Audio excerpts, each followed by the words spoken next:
उसके बाद मैं कोई टिप दूंगा कि इन 3 चीज़ों के साथ साथ और क्या बोनस पॉइंट रहेंगे कि क्या कर सकते हैं, बट इसको क्लियर कर लो। हेलो दोस्तों, सना ठाकुर। दोस्तों, अगर आप प्रॉपर्टी खरीदने जा रहे हैं तो क्या 3 बातें आपके ध्यान में एकदम क्रिस्टल क्लियर होनी चाहिए कि ये यहाँ पे मैं कॉम्प्रोमाइज़ नहीं कर सकता, बाकी तो ठीक है चल जाएगा, एकदम परफेक्ट तो नहीं होगा। तो पहली चीज़ होती है कि आपको लोकेशन की एकदम क्लियर कट मतलब क्लैरिटी होनी चाहिए कि भाई ये लोकेशन है, यहाँ पे ही चाहिए। हो सकता है आपका ऑफिस, हो सकता है बच्चों का स्कूल, जो भी है, या आपको नेचर पसंद है, या आपको जो भी है, वो लोकेशन एकदम क्लियर मार्क कर लो। दूसरी चीज़, साइज क्या होगा घर का, 2 BHK 3 BHK, बट 2 BHK में भी बहुत सारे कारपेट आते हैं आजकल, तो 600-700 से चालू हो गए, 1200 तक हैं, तो आपको क्या लेना है 2 चीज़। तीसरी चीज़ है आपका बजट, उसमें भी आप ज़्यादा कुछ स्कोप नहीं कर सकते। तो ये 3 चीज़ों की क्लैरिटी है तो आप प्रॉपर्टी एकदम बेहतर लोगे। उसके बाद मैं कोई टिप दूंगा कि इन 3 चीज़ों के साथ साथ और क्या बोनस पॉइंट रहेंगे कि क्या कर सकते हैं, बट इसको क्लियर कर लो। इसमें क्लियर करने में हेल्प क्या करूँगा कि आप जब ले रहे हो तो कोशिश करो जो साइज़ आपने सोची उससे थोड़ा सा बढ़ा लो। भले इंटीरियर पे कम खर्चा करना, भले उसको थोड़े दिन रेंट पे दे देना, भले उसको सेमी फर्निश करके काम चलाना, कुछ दिन के बात है, धीरे धीरे अपनी सैलरी बढ़ती है, इनकम बढ़ती है, चीज़ें खरीदते रहेंगे। लेकिन आपने गलती से छोटा ले लिया, आप बहुत पछताओगे, क्योंकि घर का डिसीजन 15 से 20 साल का है डिसीजन। अपन ऐसे नहीं कि हर महीने घर खरीद के बदलते हैं, और 15-20 साल का डिसीजन है तो आप ऑनलाइन इधर उधर से ऑर्डर करते रहते हो, बच्चे हो जाते हैं, गेस्ट आ जाते हैं, तो उनको जगह ही नहीं है, एकदम पैक हो जाता है। किंग साइज बेड डाल दिया तो पता नहीं कहाँ गया जगह। वार्डरोब कैसे, मतलब धक्का ऐसे लग लग के चीज़ें चलती, किचन में अपन हाथ ऐसे नहीं कर सकते। तो कोशिश करो साइज जितना बड़ा हो सकता है उस कैटेगरी में। जैसे 3 BHK तो मैं देखने गया, मैंने ये सब झेल लिया था, क्योंकि भाई ने 5 साल पहले लिया, सनत भाई यार वो बहुत छोटा गिर रहा, उसने दीवार तोड़ी, इंटीरियर में ऐसा वो एक स्क्वायर फीट की जगह निकालने के लिए क्या क्या किया, लेकिन वो नहीं निकलता यार, वो जो है उसमें कुछ भी कर लो। और उसने सारे तब परेशान होके नहीं दूसरा लेना है, फिर उसका डबल खर्चा, वापस से स्टैम्प ड्यूटी रजिस्ट्रेशन तो आ ही जाता है अपने ऊपर।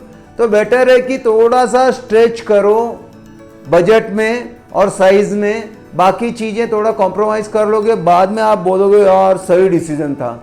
मुश्किल हुई थी थोड़े दिन, हो सकता है कि थोड़े से पैसे, पार्टी, घूमना, वैकेशन कम किया, जो भी है, गोल्ड सोल्ड को इधर उधर किया, लेकिन एक धांसू चीज़ बन गई, मस्त है।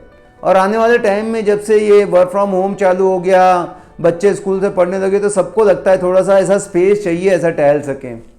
तो ये चीज़ का जरूर ध्यान रखो, मतलब खाली सस्ता मिल रहा है, 2 BHK बोल रहा है और 50 लाख में, और 2 BHK 70-80 का भी है, तो मुझे जरूरी फ़र्क है। अच्छी चीज़ सस्ती नहीं होती, सस्ती चीज़ अच्छी नहीं होती, साइज़ के पीछे जाने का हमेशा।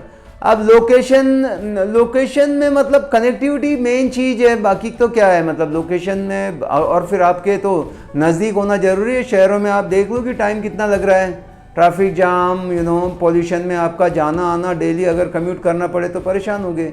तो ये रहा, पर और क्या चीज़ें ध्यान रखें, ये 3 इंपॉर्टेंट है, इसमें तो कोई मतलब छोड़ना ही नहीं। फिर बाद में एक है, साउथ फेसिंग को नहीं लेते लोग, क्यों? क्योंकि साउथ में आपको सन कभी नहीं आएगा, हमेशा अंधेरा रहेगा, जर्म्स वायरस होंगे, बोन्स को, बच्चों की हड्डियां मजबूत नहीं होगी, एजेड पेरेंट्स है तो उनको विटामिन डी नहीं मिलता है, जाके 1 घंटा डॉक्टर एडवाइस करता है कि बाहर बैठो।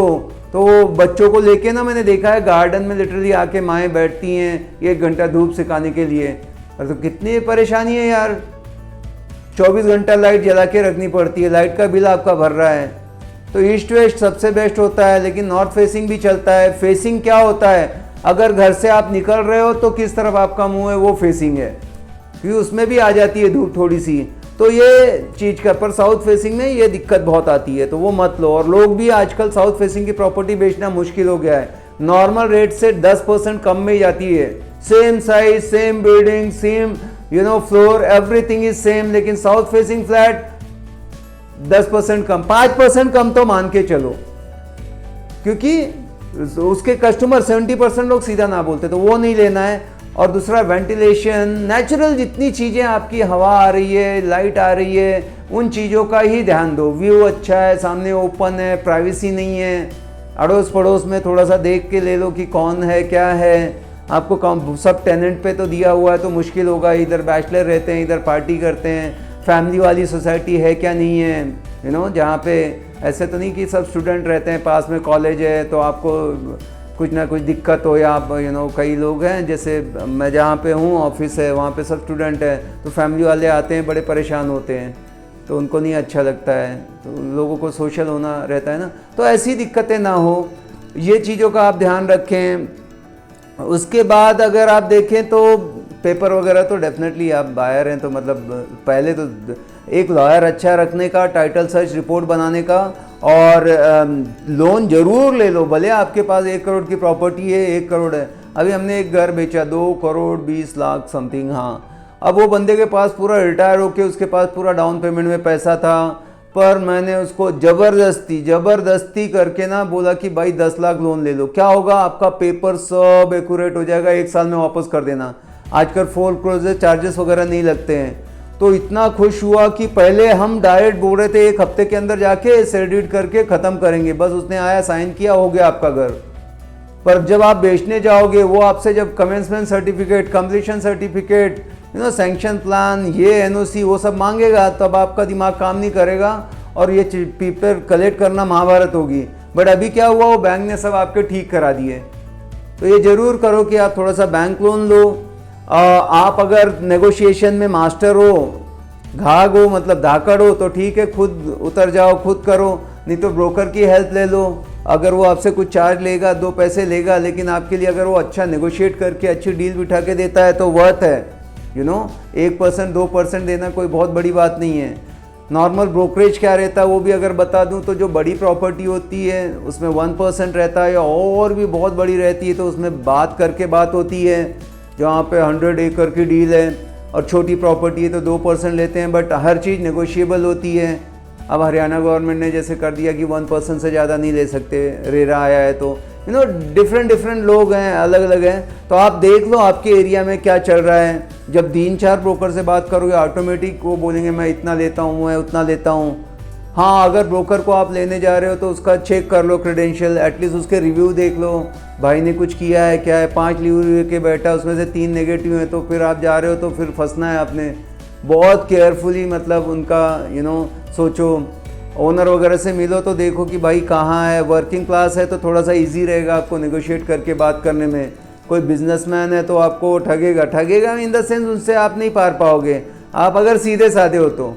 अब जैसे मैं हूँ तो मैं कहीं बिंदास रहता हूँ, मेरा ज़िंदगी मतलब आधी सेल्स में निकाल दी है, तो मेरे को कोई चिपका नहीं सकता कोई चीज़, कुछ भी हो जाए, कितना भी डेंजर आदमी हो तो वो ठीक है। पर कोई एकदम सीधा साधा है, जैसे मेरी वाइफ है चली जाए तो उनको कुछ नहीं, वो बोलेंगे, और चीज़ अच्छी लगती है वो बोलेंगे दे दो पैसे, वो बहुत ऐसे हैं। तो आप कैसे हो वो डिपेंड करता है। तो ये कुछ चीज़ें हैं जो आप ध्यान रखें तो आप अच्छा घर ले पाएंगे। ये वीडियो आपको कैसे लगा, पसंद आया तो लाइक करें, कमेंट जरूर करें। कुछ और जानना चाहते हो इस बारे में तो आप लिखें, मैं ज़रूर उस पर एक वीडियो बनाऊंगा। मिलते हैं अगले वीडियो में, bye bye, take care, thank you.